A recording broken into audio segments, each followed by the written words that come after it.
lang po i-convey sa mga tao na it's very human, it's very, natural for, people to make mistakes. And I really think na it's great to understand also why people make mistakes. So, iba-iba po tayo ng pinanggagalingan. So, we don't know talaga kung ano yung mga ginagawa nila or ano yung nangyayari sa, behind those masks.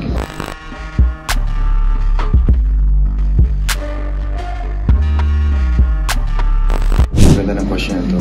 The easiest na ginawa ko is probably sloth, yung easiest, and the hardest is ache. Kasi to tell you honestly, yung ache, mailabas ko yung emotion talaga. I cried.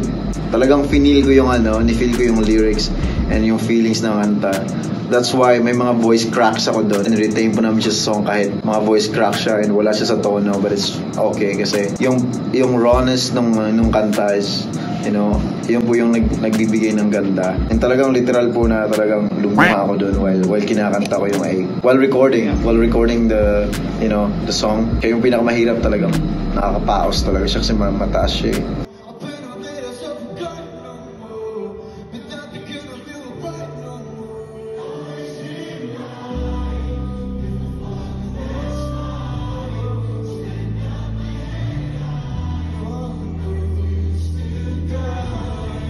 Sloth po yung easiest para po sa akin. Kasi medyo bouncy lang siya and mabilis lang siya sabayan, unlike ache na hindi siya praktisado eh.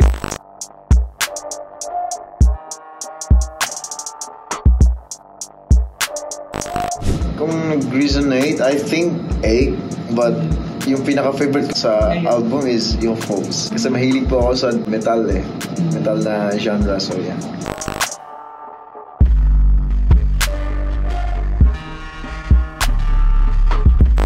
Pinakamahirap po siguro na part is minsan po kasi nagsusulat po ako ng kanta while we're on tour.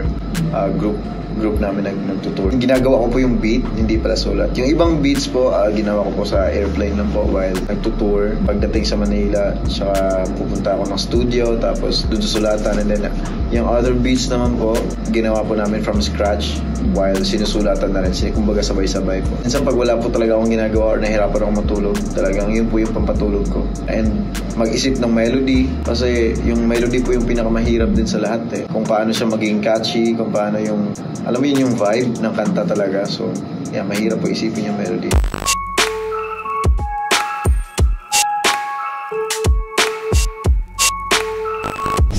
These guys are my friends. Artists din sila. They're amazing artists, so it's only natural na makikipag-collab talaga ako sa kanila kasi sobrang gagaling ng mga yan. In terms of writing, in terms of, producing the song, lahat po kami. Kaya mas mabilis din po yung collaboration namin kasi hindi lang ako yung gumagawa eh. Andyan sila. Pag napapalibutan ka rin po ng mga musician po kasi parang ang lumalabas yun naturally sa'yo.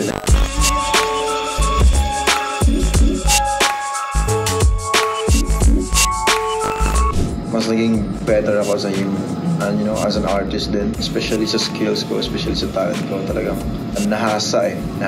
Pag ginagawa mo yung bagay ng paulit-ulit, talagang hindi na ma-master mo yung bagay. So